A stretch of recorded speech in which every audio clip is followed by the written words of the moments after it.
Call the January 16th meeting of Environment and Natural Resources Policy to order, and Representative Hansen will make a motion to approve the minutes. I know you've read them, Mr. Representative Hansen. Yep, I move to approve the minutes. Any additions or corrections? There being none, all in favor say aye. Aye. Opposed? Motion prevails. Okay, before us we have House File 66 regarding drainage, and the chair will move, or no, Representative Hansen will move that the bill be recommended passed and referred to Government Operations. Representative Hansen with your bill. Thank you, Mr. Chairman. And House File 66 is a product of the Drainage Work Group. The Drainage Work Group was established, I believe, in 2006 to deal with drainage issues. We've dealt with buffers and some technical changes. We have a lot of very old law here that needs to be updated over time. And in your packet, you will find a Board of Water and Soil Resources sheet, this one, entitled Drainage Work Group, and that shows the membership of the organizations and what's been involved with drainage. There's also a sheet of consensus recommendations that were turned into House File 66. And, Mr. Chair, I do have a technical correction, the Amendment A1, to get the bill in the shape that I would like to. It was something that Bowser brought to me after we had it drafted. So if I could. Representative Hansen moves the A1 amendment to the House File 66. Any questions on the A1 amendment? And as I understand, it's technical. Is that correct? Technical.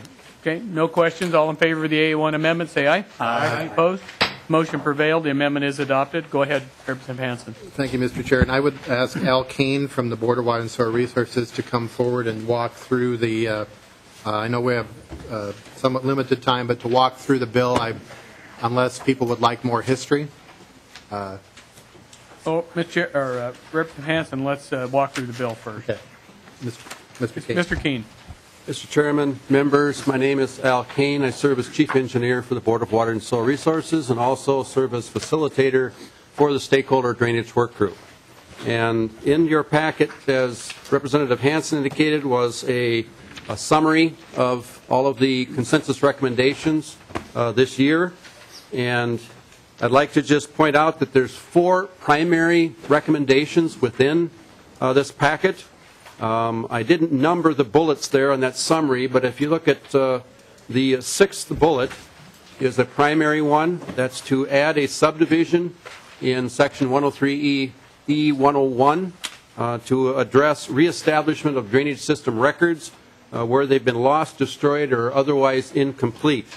And this includes some definition of reference information that the Drainage Authority must use to help redefine those records, reestablish those records, as well as some due process for them to inform the landowners, as well as to notify also DNR and the Board of Water and Soil Resources when they are using the subdivision.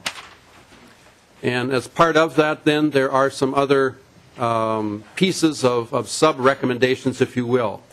But go to then bullet number 8. That's the second major piece of this set of recommendations to clarify the transfer of drainage system records between a county and a watershed district when a drainage authority for that system is transferred. There is in Chapter 103D, the Watershed District Law, provision for transfer of drainage system authority from a county or a joint county board to a watershed district. And there isn't a clear definition within drainage law about transferring the records for those systems.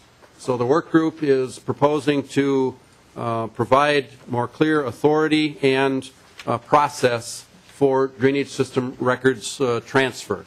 One of the things that is worthy of note within that is that oftentimes a portion of a publicly administered drainage system will be transferred, not the entire system. So therefore, there's a need for both the county or the joint county board and the watershed district to have records. So this provision enables there to be an authenticated copy of drainage system records when that's the situation, so that both can have an official copy of drainage system records for their administration of those systems. The third primary recommendation is number 9, bullet number 9, clarifying the authority for wetland and water quality improvements as elements of Section 227, which is the impoundment and rerouting provisions within drainage law, which are oftentimes used with wetland restorations on public drainage systems.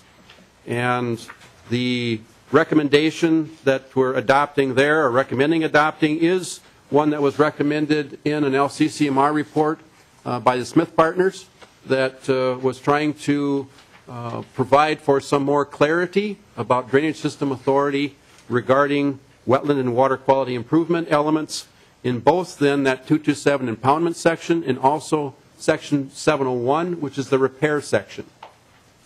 So again, those aren't new authorities. Those are clarifications of existing authority and emphasis, if you will, within those sections. The fourth major recommendation is regarding repair ditch cross sections. Some of you have maybe heard about two-stage ditches.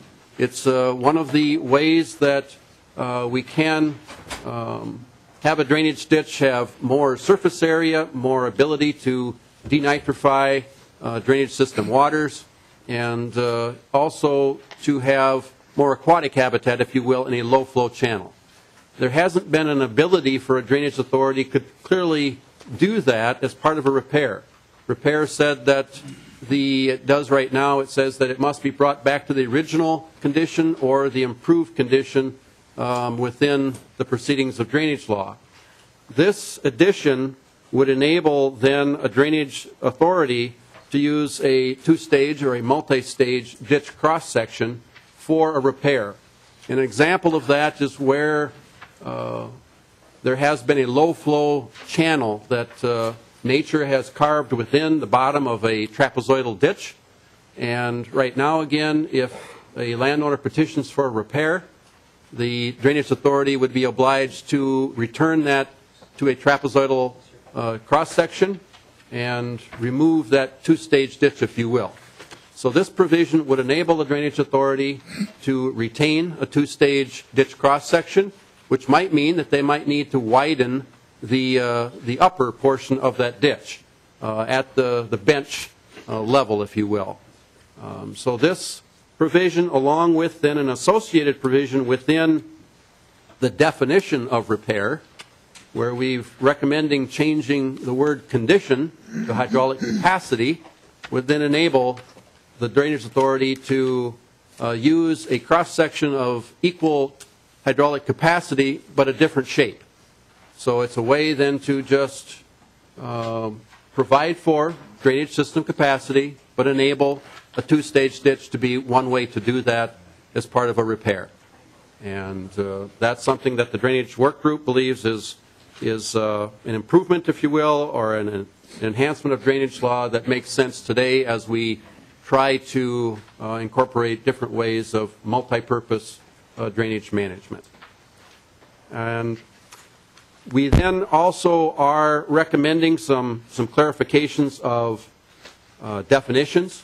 Definition of board that right now only addresses counties, and the recommendation would enable it to address both counties, watershed districts, and WMOs, watershed management organizations within the metro area, where they can, if they choose, accept a transferred drainage system and administer it under Chapter 103D provisions, which also then lead back to Chapter 103E drainage.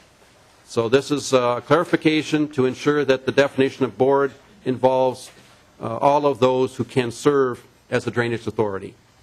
And the clarification of director is because the Division of Waters within the Department of Natural Resources has been renamed in the recent time, and therefore we're updating that definition to reflect the Division of Ecological and Water Resources at DNR. The definition of secretary was added because the secretary of a watershed district serves some of the same purposes, same functions and roles as an auditor does for a county within drainage law, and that hadn't been clearly defined in the past. So again, a clarification. The other clarifications are about the responsibilities for drainage system records keeping and storage, so that watershed districts clearly are identified as well for having that responsibility as a drainage authority. And with that, Mr. Chairman and members, I'd be happy to address any questions you may have.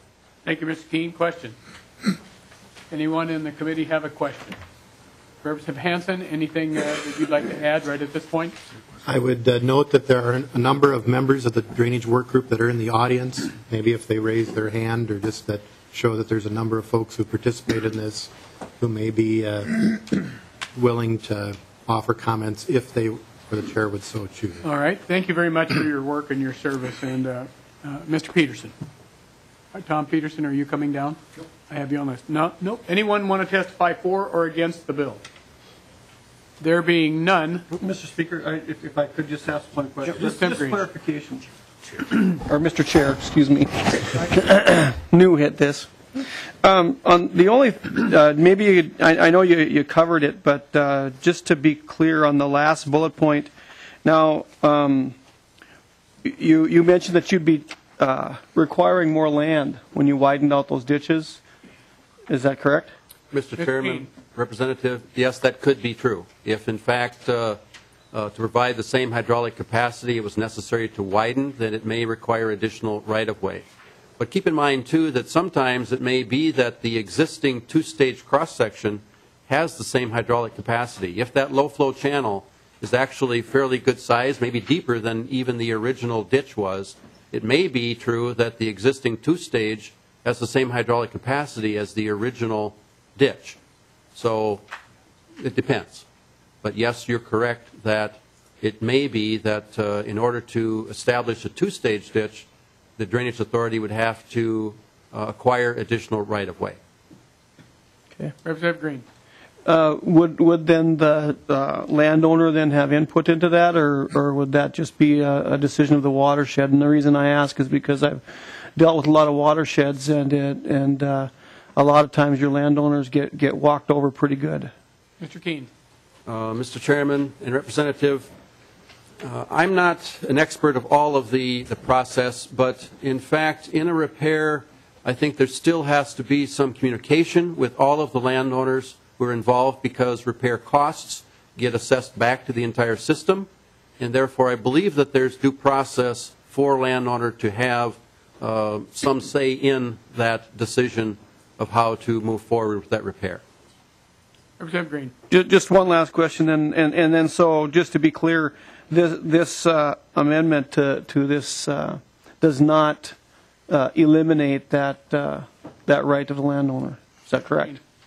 Mr. Chairman, Representative, there was no intent in this provision, this recommended change, to change any of the rights of a landowner to due process in terms of hearings and their involvement, if you will, in that proceeding. Okay, thank you. Thank you, Mr. Chair. Thank you, Mr. Chair. Thank you, Mr. Keene. Question then kind of brings to mind some other issues for me. What are the are there differences in how these situations are handled on ditches where it's private land versus state-owned land? What would be the difference in the procedures for the repairs and the notifications and those types of things? Mr. Keene. Mr. Chairman, Representative, I believe the process is still the same. Again, we're talking about a Chapter 103E publicly administered system. Your question then is what about it being on private land versus public land? And I presume then that we're talking about maybe where a public system is on CONCON land, Consolidated Conservation Land. I don't think that there's any difference in how these provisions would be implemented compared to the existing process, if you will, of drainage law. Mr. Jaskey, he said, I don't think, could you come up for a moment?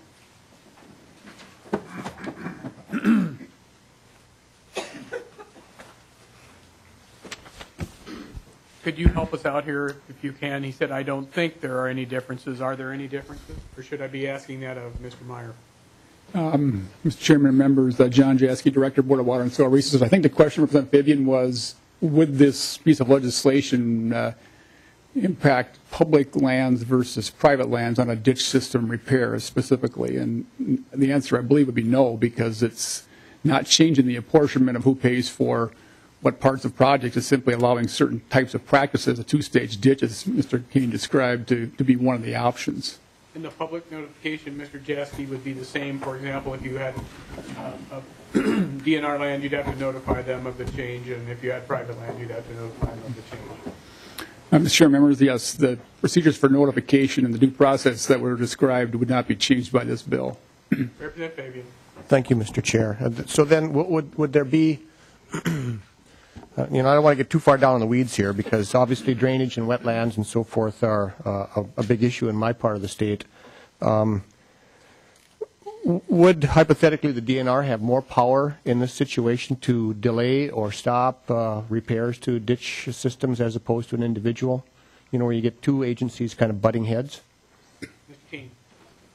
Mr. Chairman, Representative, no, again, I think as John indicated, there would be no change in the due process through what's being recommended here in terms of the definition of what could be in terms of essentially the cross-section of a ditch, because that's really what this provision speaks to, is the cross-section of a ditch.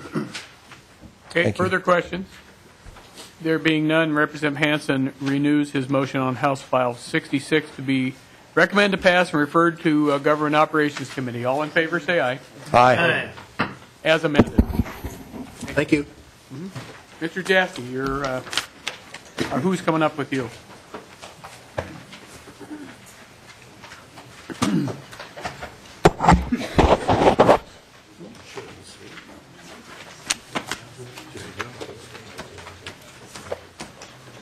Mr. Weirens, Ms. Perlman. Welcome. Thank you, Mr. Chairman. We're going to hear the presentation of the Board of Water and Soil Resources on the Executive Order 1204, supporting strengthening the implementation of the state's wetland policy. Mr. Weirens. Mr. Chair, I'm going to start off here. Mr. Chair, members, for the record, my name is Sarah Stroman. I'm the Assistant Director for Programs and Policy Development at the Board of Water and Soil Resources. And with me here is Mr. Dave Weirens, our Land and Water Section Manager. Our Executive Director, Mr. John Jaski, also is here and will be available for questions if needed. For members who may not be familiar with Bowser, the Board of Water and Soil Resources, we did hand out a sheet that looks like this. And just briefly, our mission is to improve and protect Minnesota's water and soil resources by working in partnerships with local organizations and private landowners. Our business model is a little bit different from some of the other agencies. We are a small agency in terms of our staff numbers. We are governed by a board that is made up of local officials and our agency partners. And we have a local conservation delivery system that's implemented primarily through soil and water conservation districts, watershed districts, counties, and other partners. We appreciate the opportunity to be here this afternoon to share some of the findings from our recent wetlands report. As you all know, wetlands is a topic that often generates much discussion and debate, and last legislative session was no exception to that. And one outcome of that debate was Governor Dayton issuing Executive Order 12-04, which directed Bowser to look at wetlands policy and the Wetland Conservation Act in particular, along with our partner agencies and other stakeholders. Our report was completed at the end of last year and submitted to the governor. The report is on our website, and our website is also on this fact sheet if someone needs that link. And we appreciate this is our first opportunity to formally share the findings of the report in a legislative setting. So in a moment, I think now that we've overcome our technical difficulties here, Mr. Weirens is going to walk through a brief bit of background on the Wetland Conservation Act and then quickly move into the recommendations of the report. I would like to note that this report is not a proposal for legislation. At this time, it really is a series of recommendations, and while we realize that a number of those recommendations would require legislation to be implemented. We are still working on the details of an implementation plan. In particular, there are a couple of other reports that are coming out this week, in fact, where there's some overlap, and so we want to make sure we're coordinated again with our partner agencies. And with that, I will turn it over to Mr. Wyrens. Mr. Chair, members of the committee, my name is Dave Wyrens. I'm the Land and Water Section Manager with the Board of Water and Soil Resources. And as Ms. Strobel indicated, I'll be giving first a brief background. It's not advancing. We thought we'd overcome our problems.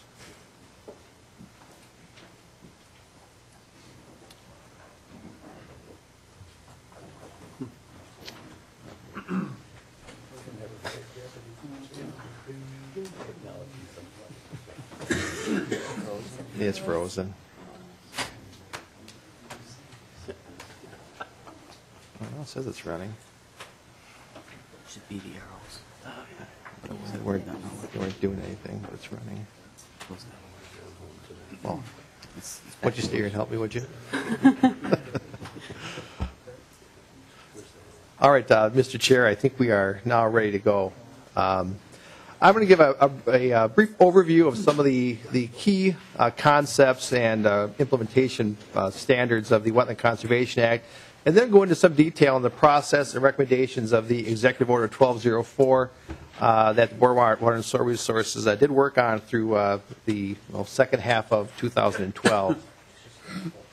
First off, in terms of the Wetland Conservation Act, it was enacted back in 1991.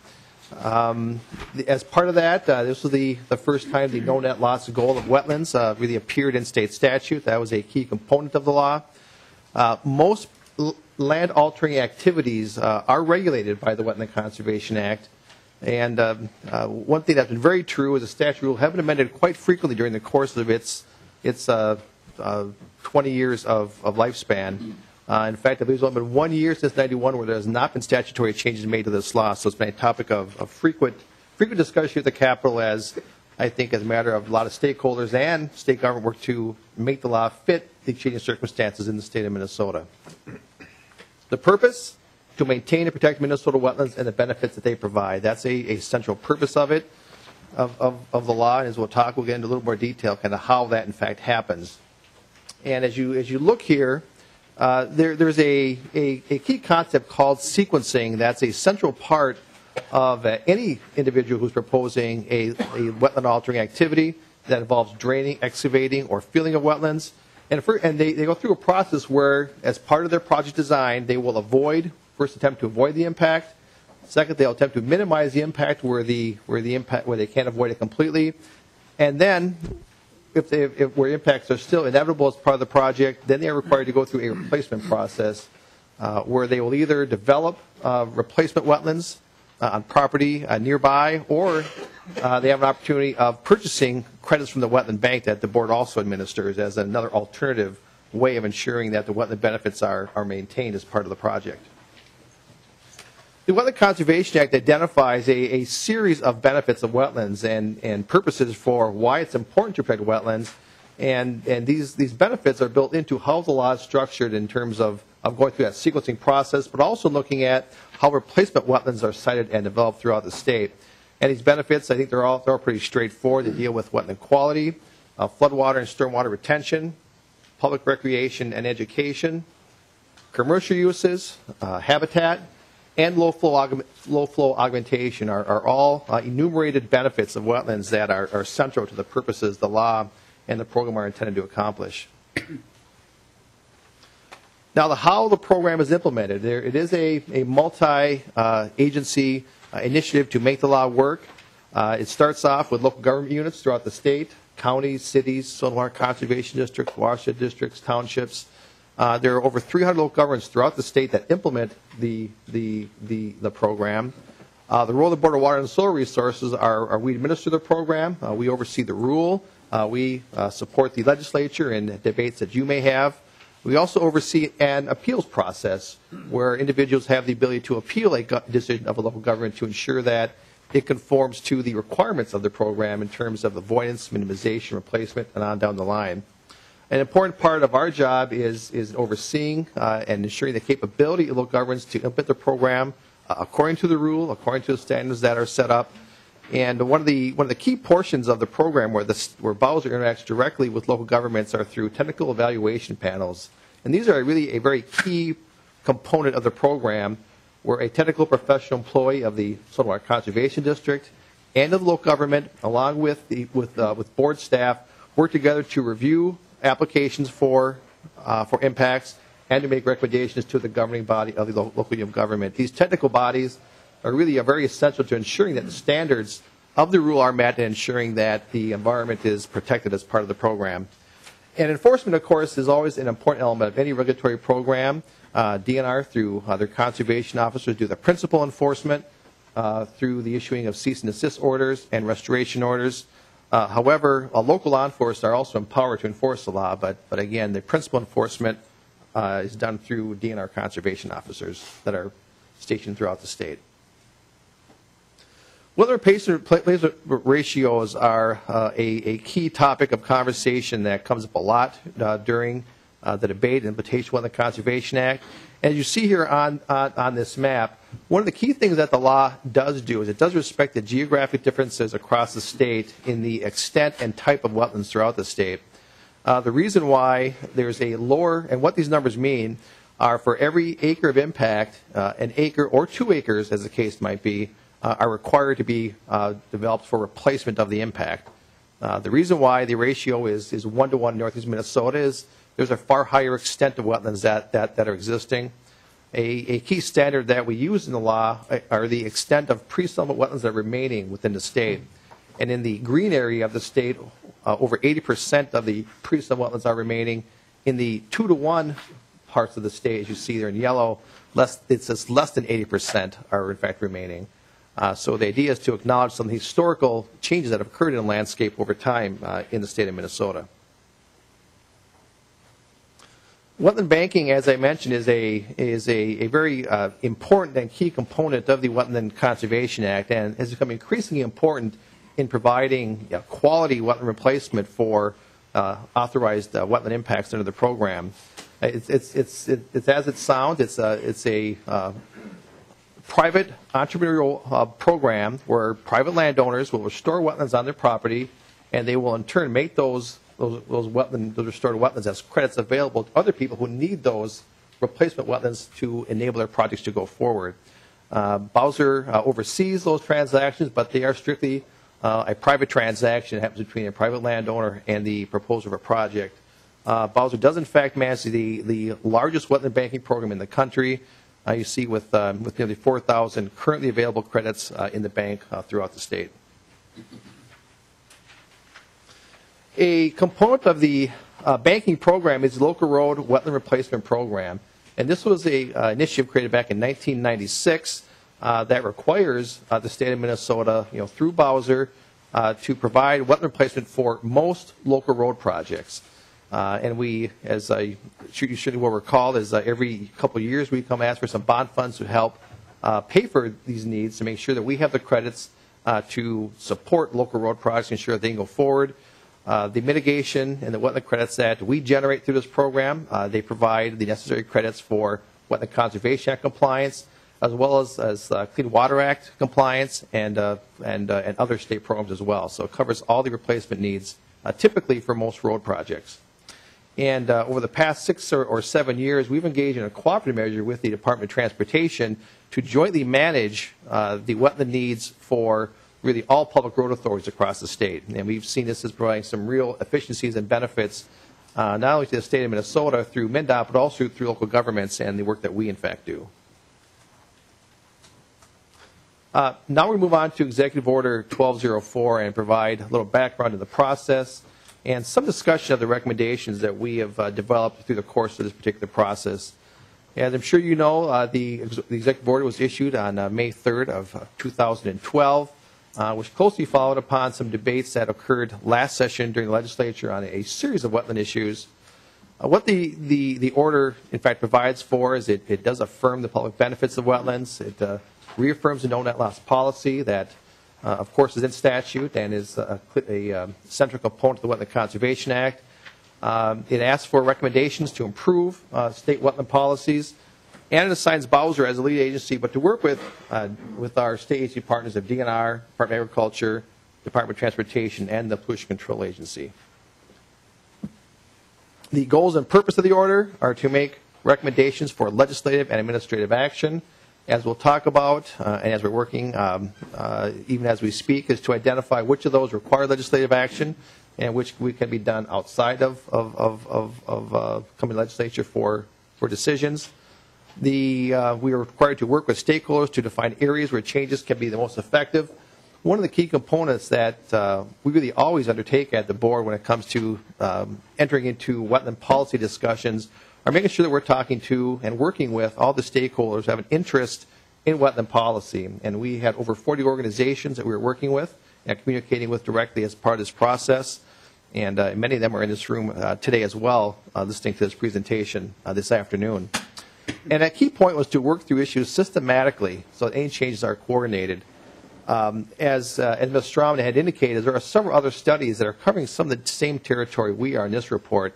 And I think it's a key thing to make sure that we're coordinating with those efforts, but also the work that we're doing on the Wetland Conservation Act is coordinated with efforts DNR is doing in the Public Waters Program, what PCA does under water quality standards, what the Army Corps of Engineers does under Section 404 of the Clean Water Act. There are a lot of state programs that are interrelated, and it's, I think, essential that we coordinate any changes to any one program to make sure they fit together and are more efficient for the citizens of the state.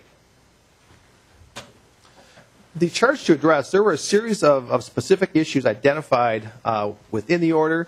There were a series of them that dealt specifically with Wetland Conservation Act.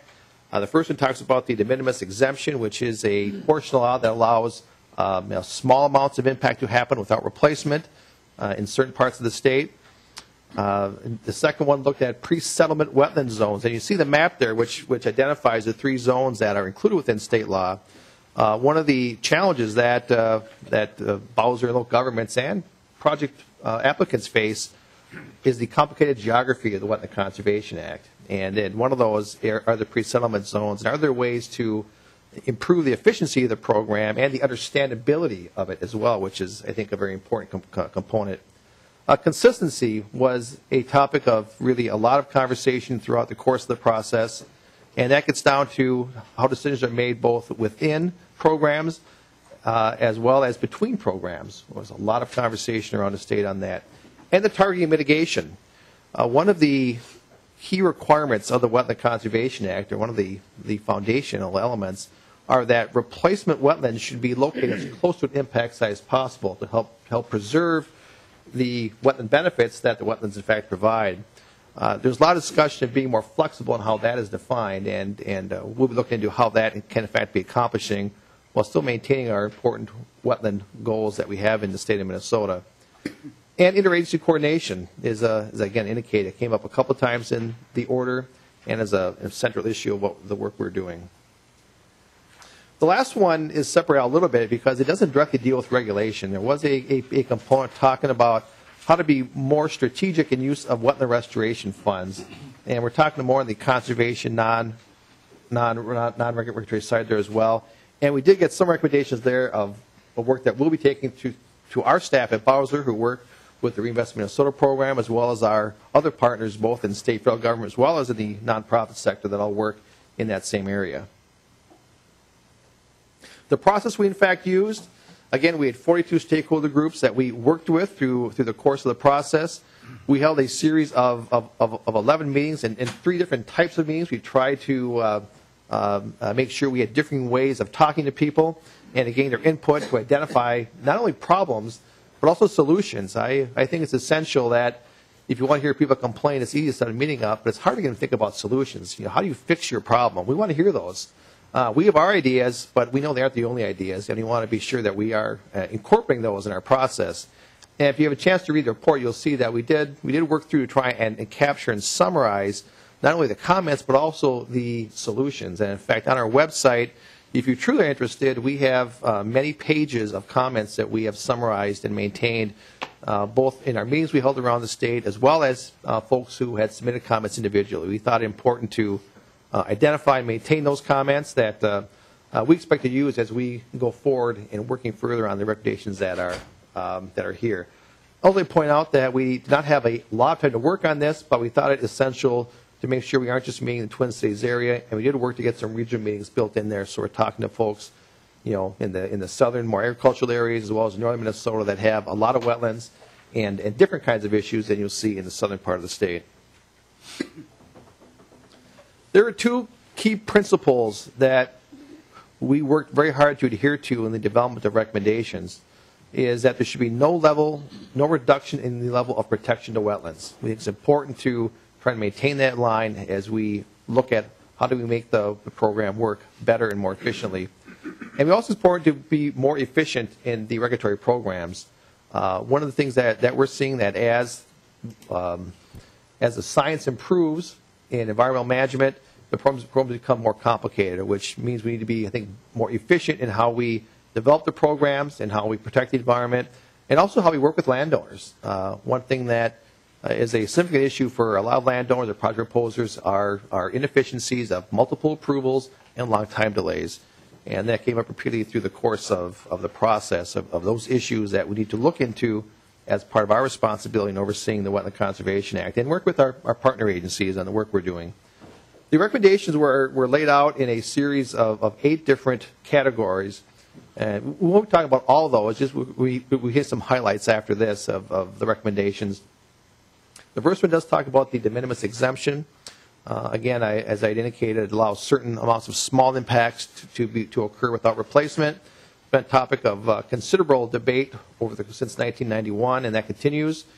We do have some suggestions how we can improve the simplicity of it, make it more understandable for landowners. One of the things that we've heard repeatedly is it's hard for landowners to understand it, which makes it difficult for them to comply with the law. Seems pretty common sense, but we heard it repeatedly from folks who showed up at our meetings and participated in our process. To look at the pre-summit wetland zones, one of the key concepts there is, if you go back to the map that we had in there before, the pre-summit wetland zones are based upon county boundaries. For most other environmental management, they're based upon watershed boundaries. Is there a way for us to move the Wetland Conservation Act to be built more on a watershed basis, less on a county basis? And we have some suggestions how we could move in that direction so there can be an opportunity for better alignment of the wetland regulations with the other water and environmental management programs that the state are working on. Consistency and coordination, this was a very significant issue. The most discussion around the state occurred in this. Again, if you review the comments we received, it'll be pretty clear the amount of lines of text of comments is largest in this area than any others. Wetland bank funding. The issue behind this particular topic in the order is the wetland banking program continues to grow and it's been very successful.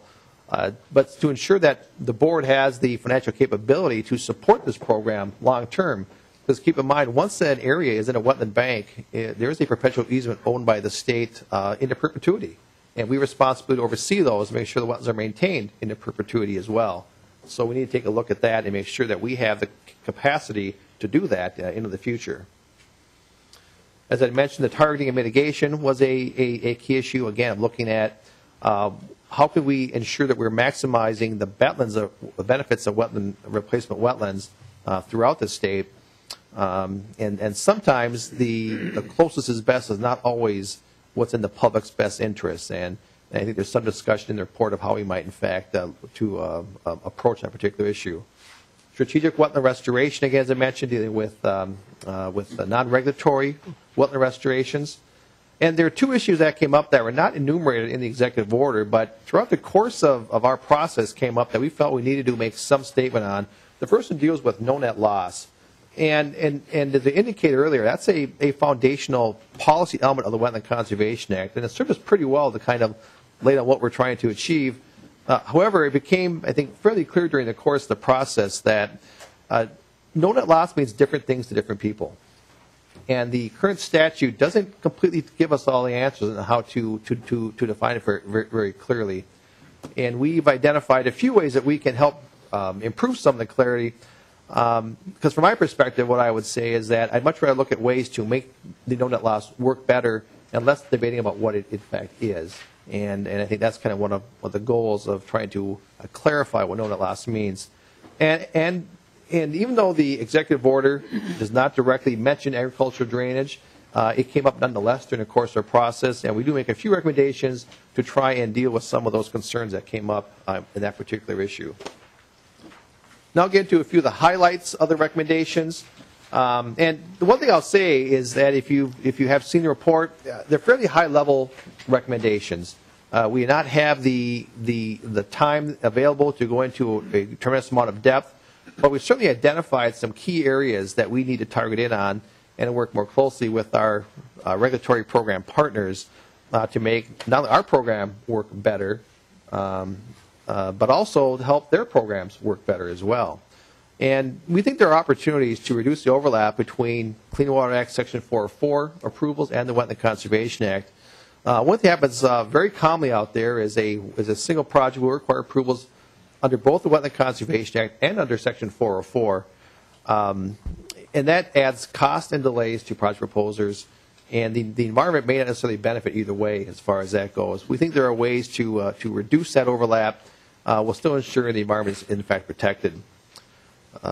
Assumption of the Clean Water Act is allowed under, or Section 404 is allowed under the Clean Water Act, and that came up a number of times as a potential solution for the state of Minnesota to take over the responsibilities of the Army Corps of Engineers.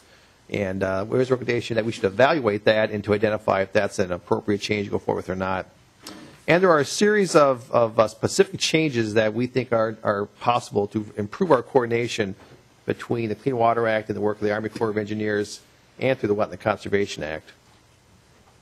In a similar fashion, Bowser has been increasing our coordination and our work with the Natural Resources Conservation Service over the past couple of years.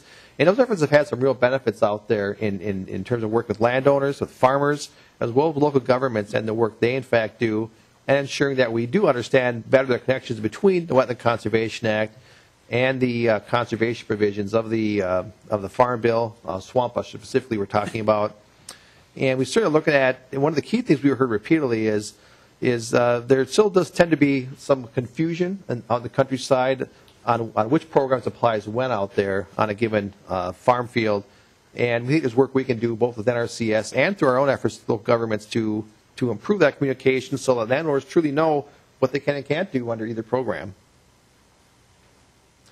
Inland mitigation is a significant new concept that really kind of came up during the course of the process, and I'll say as a project manager, I didn't really expect that to happen.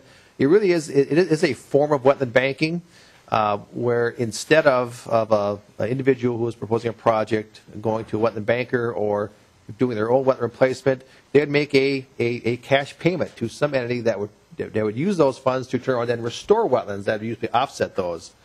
It is a program used in other states across the country, but not directly in Minnesota. We think there are some opportunities through establishing an in-lieu fee program as a way to address some of the concerns that happen with small impacts, dealing with mining, especially in northeast Minnesota, and with agriculture. And the report calls for evaluating how such a program could in fact operate and under what circumstances it could be accessed and what the pricing would be, because there's got to be a cost sufficient to ensure that we can pay the cost of restoring wetlands as well as overseeing the program. It's got to be a complete cost. It cannot be a way to subsidize wetland impacts. Mining, there's a lot of conversation over mining up in northeast Minnesota that is both going on as well as proposed to expand.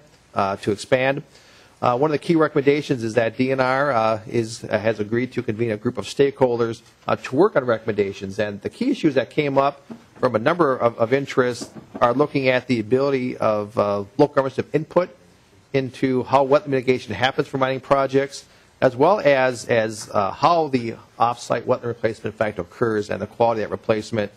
And in fact, I've been in contact with DNR, and that process will be starting up within the next 2 weeks as well. So the DNR is moving on, implementing this process. And the idea is to generate recommendations on how to address the concerns that identify to the process of the executive order.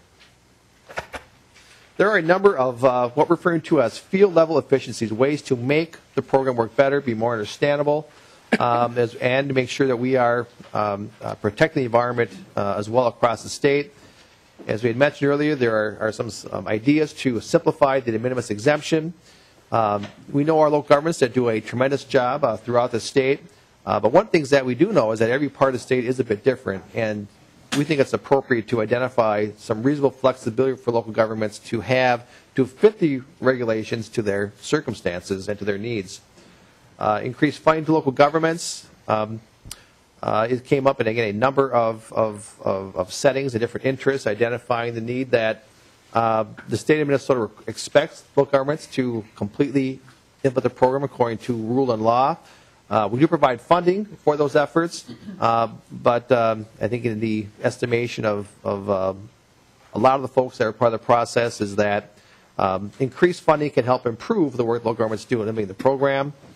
I mentioned earlier the geography of the Wetland Conservation Act is complex in terms of working on major watersheds, on some wetland areas, counties, major watersheds. There are two kinds of metro areas in the law as well. It's a very complicated geography, and we think there should be some examination of improving or reducing the complexity of that, and a lot of work to improve coordination between all state and federal wetland programs. And again, you read through the report, you see it comes up between program, the need to improve that coordination that occurs between Wetland Conservation Act and other programs that cover a lot of the same territory. Fuel level efficiencies, again, just to round this out, we heard from a lot of our county engineers that we've established the local road wetland replacement program back in 1996. It's been working, I think, really quite well, and in most cases, the counties and cities and townships agree as well, but we think it's time to go back and take a look at the program and make sure it's meeting their needs. Their needs for road activities and has changed over time, and our support of that through this program needs to continue to meet those. And I had mentioned earlier is in terms of wetland mitigation targeting is a key issue, and there really appear to be some opportunities to look at ways to make sure that on a statewide basis the program helps address wetland benefits and needs throughout the state, while addressing also all those wetland benefits I had mentioned earlier on in the presentation. Agricultural wetlands, again, is a very major topic across the state, and there were a number of issues that came up during the course of our process. Again, continue to work with NRCS and the work that they're doing under Swamp Buster.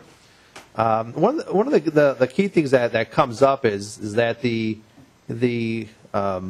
extent to which wetlands are impacted in agricultural lands is really not very well known in some of the work that we've done. And a key thing to look at is kind of what is happening on the landscape before we go forward and identify changes is to go down that path. And the last one here is to look at, while we're trying to improve our data that we have on what's happening in agricultural lands, is what incentives can be provided to landowners, to producers, so they are managing the lands not only for drainage but also to support wetland values. We think there's opportunities there as well to go down that particular path. Our next steps, as I had mentioned earlier, there are several other reports that are covering some of the same ground and looking at program efficiencies and program management. It serves our intention to coordinate any implementation with those to make sure that if we're taking action, we're doing it once and not 2 or 3 times, as the case might be. We, in fact, have begun really this week to develop priorities and a timeline for implementing them. There are a lot of good ideas here to improve wetland regulations, and we need to move forward with those with the momentum we currently have. And as part of that process, we'll continue to work with our stakeholders and our state, federal, and local governments that we work with on these programs. And certainly we do not have a list of statute changes, but it certainly is entirely possible that there will be resulting as we continue our work on this particular program. We're looking for more information on this program. It is available on our website or through contacting either myself, Sarah Stroman, or John Jaski. And that, Mr. Chairman, the presentation is completed. Welcome. Thank you. Questions of the testifiers? Representative Keenan. Thank you, Mr. Chairman. You talked about multiple benefits several times, but I didn't see on your list that one of the benefits is groundwater recharge. And I never heard you analyze in here how any of these proposed changes would affect groundwater recharge. And since Minnesotans use groundwater for drinking water, 75% of us do, it seems to me that that is something, an outcome that should have been discussed. Swear. Mr. Chair and Representative Wagenius, the response I would make is that the enumerated benefits of wetlands do come out of statute that we currently in fact have. So that's what we're referring to in identifying those 6 particular benefits. The other thing I would say, though, is that certainly when wetlands are being restored, to the extent that the underlying substrate will allow recharge, that's going to be a benefit that's going to in fact happen. But so you are correct, the report does not directly discuss groundwater recharge.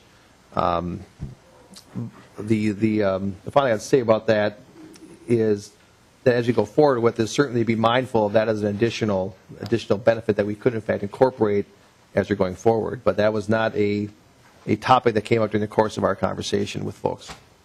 Representative Wagenius.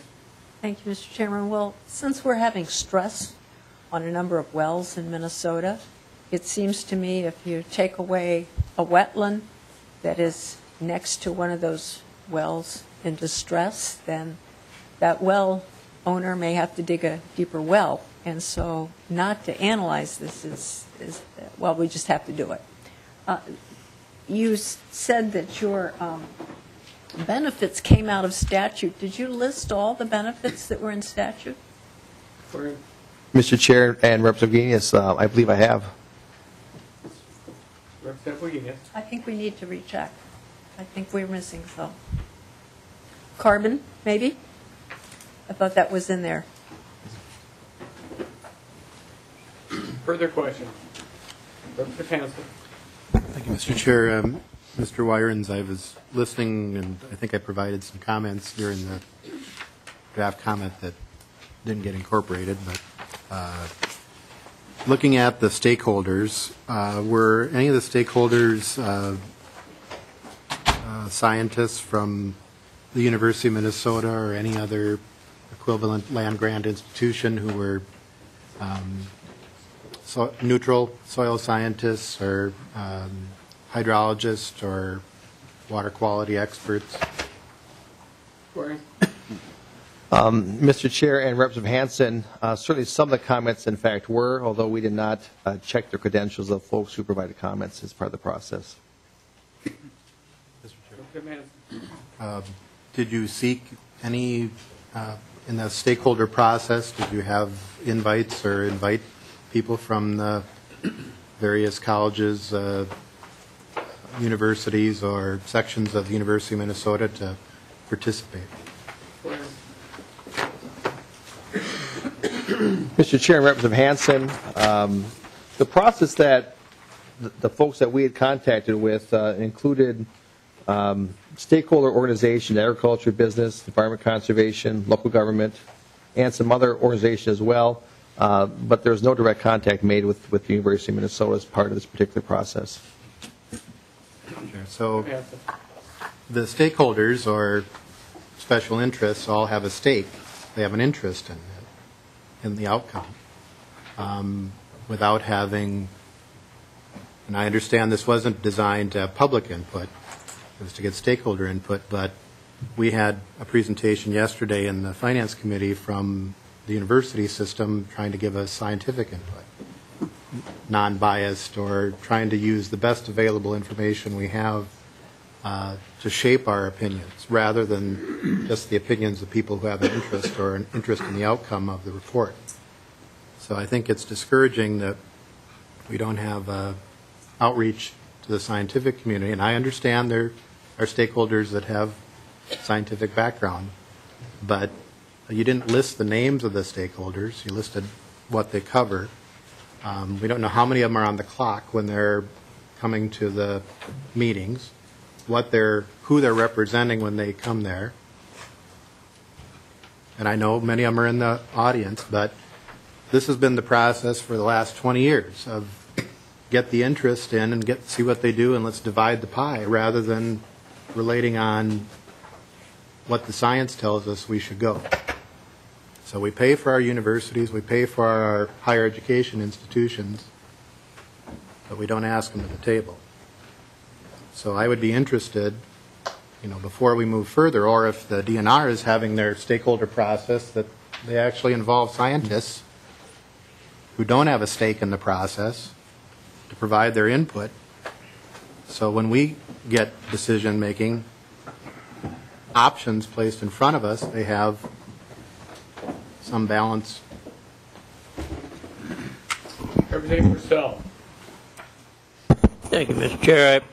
I had want to refer back, if you would, to a statement you made, and I didn't mark it in the presentation specifically, but I'm sure you'll recall, was to do with something to the effect that no net loss means different things to different people. And I'm curious. I know the legal profession is quite viable in that terminology interpretation. But what does, has this been resolved, or is there settled law in that? Has there been an effort to settle the law in the definition of no net loss? Mr. Chair and Representative Purcell, I'm not aware of any legal effort to define no net loss further. The point of the comment that I made is that through a number of our meetings, people would ask the question of no net loss and what it means. Are we talking about just the wetlands that are impacted and replaced under the Wetland Conservation Act? Are we talking about all wetlands that are impacted and restored through all action across the state? And it does depend who you talk to. You get different answers of what they think they mean by no net loss. And if we're trying to implement no net loss, we need to have, I think, a common understanding amongst most people involved of what no net loss means, so that our regulations can, in fact, be targeted towards achieving that particular goal as is defined in statute. And this definition is forthcoming? Where? Mr. Chair and Representative Purcell, the report makes several recommendations on how we can improve the clarity of what no net loss in fact means. And certainly as part of our work to go forward on this report is our intention to include that on our list of activities we in fact intend to move forward on, is to work on that so that there can be, we hope, improved clarity. One more, Mr. Chair, and then I'll quit. Do our agencies involved in wetlands activities have the same definitions, our state agencies? Mr. Chair and Representative Purcell, we've not had those conversations with our partners agencies to know exactly how they view that particular issue at this time. That's going to be part of our process is talking to a lot of the folks that we have, just to make sure that we're addressing kind of what the appropriate definition and goal ought to be. Thank you. Thank you, Mr. Chair. A couple of things jump out at me in the report. First of all, on one of the slides you talked about changing over to a watershed-based pre-settlement area as opposed to the county-based. I've had conversations with our people up in northwestern Minnesota, and that's something that they have been talking about, and that's I look forward to that, to see what comes from that. I do have a specific question. You had comments about the Army Corps and the overlap between the Clean Water Act and the Section 404. I've dealt a lot with the local road authorities in northwestern Minnesota with regards to the 404 and the tremendous delays in getting those 404 permits. Was the Corps involved in the discussions that you had when you put the recommendations together? Were they at the table? What was their reaction to your ideas? Mr. Chair and Representative Fabian, yes, the Corps of Engineers did participate in our process, and from my understanding, they're looking forward to working with us on ways to make both our programs work better together. Representative Green. Thank you, Mr. Chair. A couple of things. One, you had talked about having the close to impact site on the restoration, and then you did make the comment that's not always beneficial. First of all, can you define what you mean by that? Mr. Chair and Representative Green, the discussion that came up had really a lot to do with required replacement in northeast Minnesota that has a very high proportion of pre-sub wetlands remaining, as well as a lot of public ownership at the same time, which makes it very difficult to find really quality wetland replacement in northeast Minnesota. The discussion that came up, again, multiple levels, was under some circumstances it may be appropriate to develop a mechanism to allow impacts in northeast Minnesota to be replaced in other parts of the state that have lost more of their wetlands, so that we are improving the wetland benefits in parts of states that have had historically more wetland loss than other parts of the state. Now, that's a simple concept to state. I think the challenges are of how do we make sure we do that in a way that does not provide a degradation in areas that are having the impacts. So that's some of the challenges we have to work on. Okay, and because I attended a few of your meetings, I do know that one of the subjects that was brought up was also a no net gain, and that's where I would really like to get the definition myself of the no net loss and what that means. But also, when one of the other things that came up at some of those meetings was that you were requiring replacement from of lands that were impacted in southern Minnesota in a 2-for-1 district, and they were replacing them with lands from the 1-for-1, except they were buying 2-for-1 in our area and up in the northeast area. Can you address that situation? Mr. Chair and Representative Green, the circumstance that you state of an impact in the 2-to-1 area being replaced in the 1-to-1 area, that's prohibited under state law. It's the law is very clear, is that the law does allow impacts in the northeast, a greater than 80% part, to be replaced in the less than 80% part of the state, but the reverse is not in fact true. So that circumstance should not be occurring. Green. Thank you, Mr. Chair. Then I would like to thank you for that clarification, because at the meeting where I realized that, I knew that, but at one of the meetings that I was at, it wasn't addressed, and so I thank you for that. Thank you, Mr. Chair. Mr. Weirin, I've just got a couple of thoughts. You talk about in the one slide about field level efficiencies, simplifying the de minimis exemption, and providing, the second bullet was providing more flexibility for local government. Wasn't the intent of our bill that the executive order was a result of, wasn't there just a little itty bit part of simplifying the de minimis? And are you going to come up with some recommendations to broaden on that, or where are you going there? Are we going to see something from the report on that? Mr. Chair and Representative McNamara, in fact, we were talking about that very topic earlier today in our office of how can we simplify the de minimis exemption while still again maintaining that principle of equivalent protection. It's something that we do intend to devote really a lot of attention to as a way to achieve that goal of making it easier for landowners to understand, which I think is an important requirement of law. I think it should be that way. But also making sure we're not doing that in a way that allows more impacts to happen and more damage to the environment. Thank you. Well, Mr. Chair, it's actually unrelated. Representative Hansen brought up a good point about that you didn't involve the university, and I just wanted to clarify, this was an executive order, not a report, where we allocated some money for you to do a study. If I remember right, Professor Schwackhammer's study of, was it groundwater? It was groundwater, right? I should remember.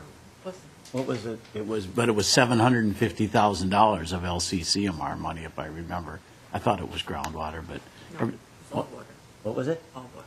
All water. But I mean, if we want to involve the university, we can do that. And I think it's just you can probably get a lot of the stakeholders to come to meetings, but to get the university to come to meetings and to really get involved, I think we would more have to have a request from you to do a report and then find a way to fund it, however that would be. And they have a lot of great knowledge there, no doubt about it.